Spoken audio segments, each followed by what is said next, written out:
As I'm sure you notice, I am outside. I am outside. It's nighttime. I'm actually staying at my fiance's fiance's house. I don't know. Girlfriend's house here on a Saturday for church in the morning Sunday. We have to be there about 7:30.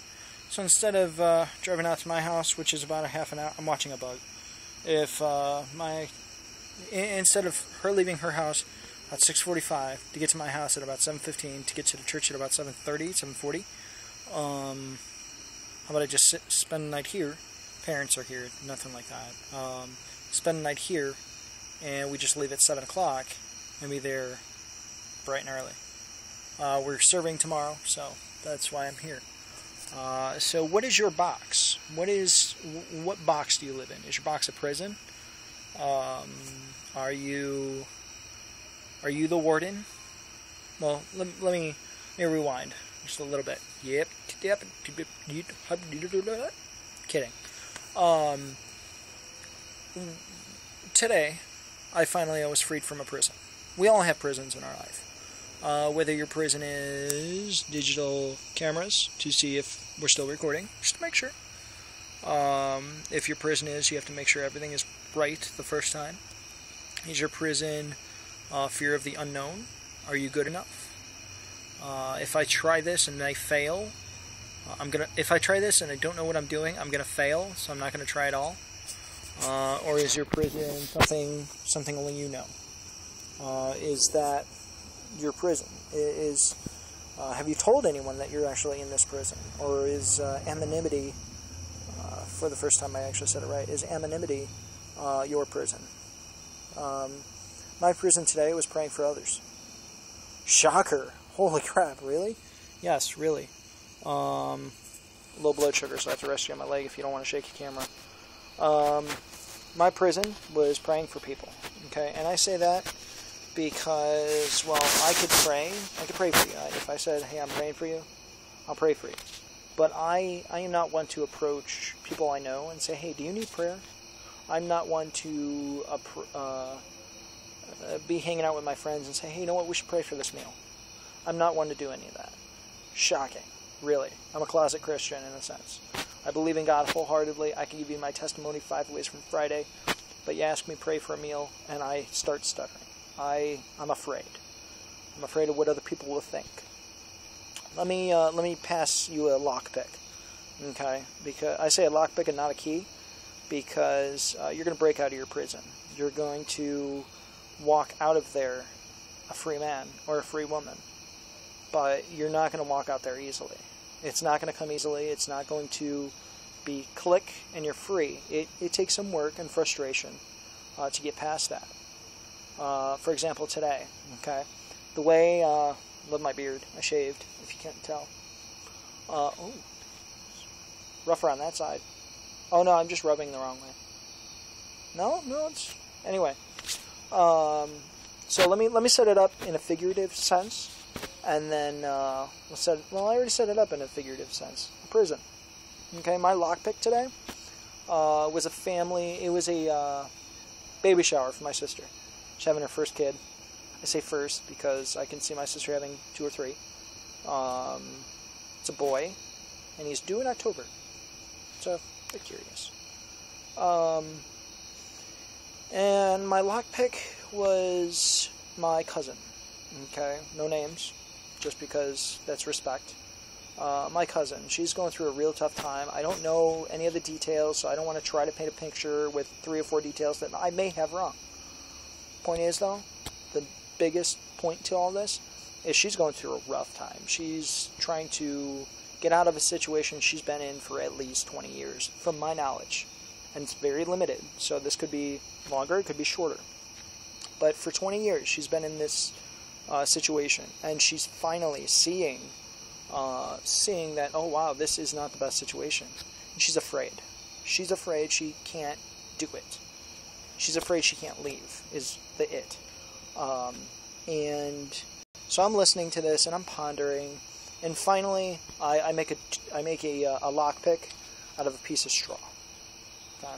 I say a piece of straw because it's flimsy, really doesn't work, and I said, hey, let's go to the dollar store.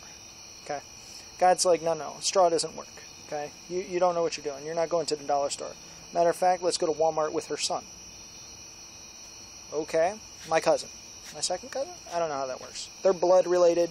They're cousins. So we go to Walmart, and I'm like, okay, should I pray for her here, pray for her there? This is where it's getting difficult. I'm trying to, do the lockpick thing. I don't know anything about lockpicking, so I don't know how it works. No, it has something to do with tumblers, but outside of that, I don't know. So we get back to the house, and I'm futzing with this lock. I'm trying to figure out, in a figurative sense, I'm trying to figure out how to unlock this lock.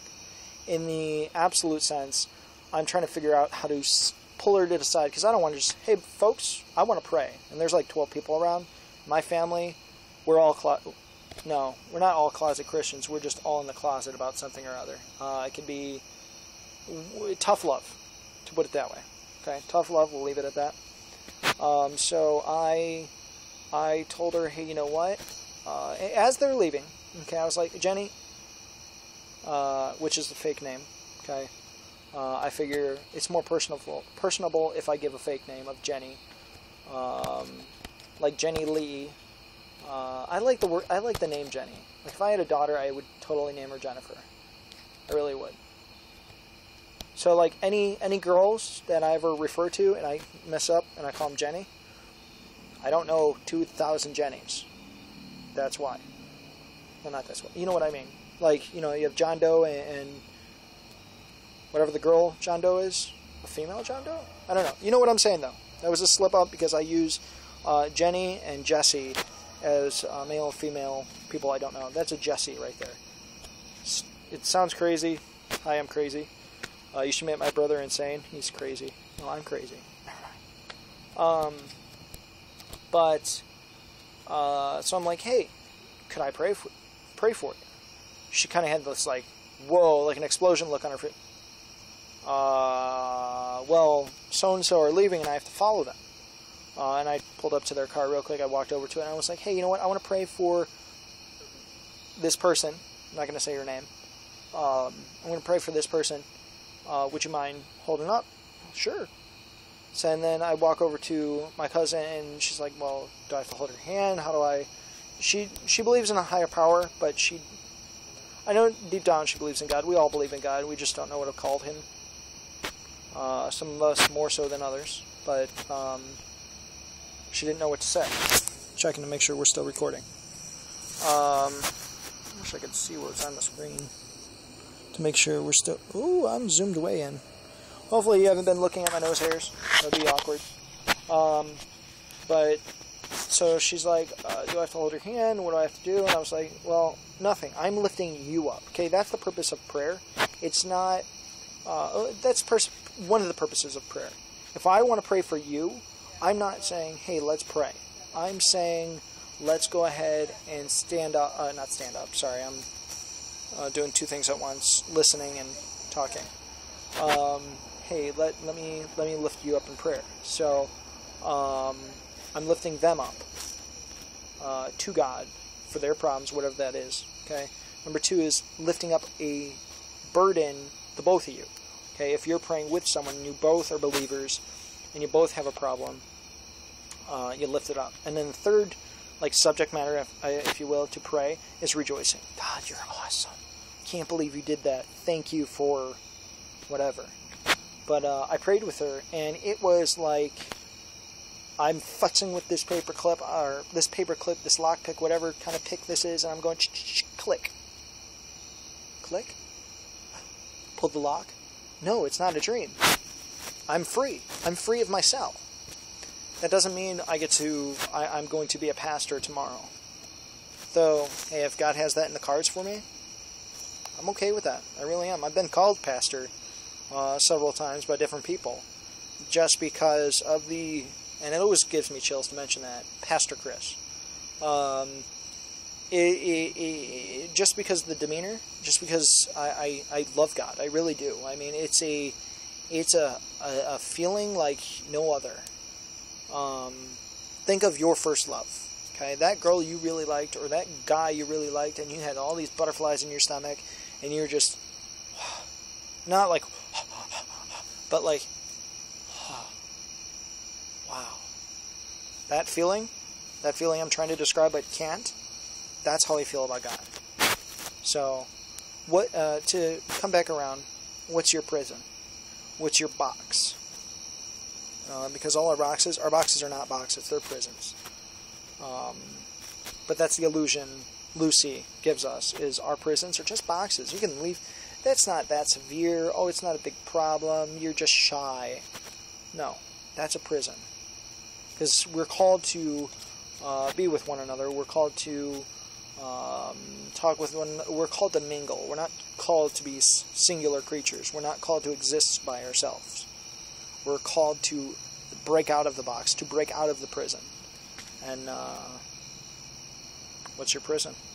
What's your box? What's your lockpick? Who's your warden? My warden today? My warden is fear. Okay? Could be Lucy. My warden is fear of other people, of what they would think of me. Oh gosh, I can't believe you said that. Or you're praying wrong. Or maybe I say something wrong. That's my warden. He keeps me in my prison. Who's your warden? Answer that, find out. You're one step closer to getting out. Peace, love, rock and roll. And always remember, if Christ is for us, who could be against us? God bless you.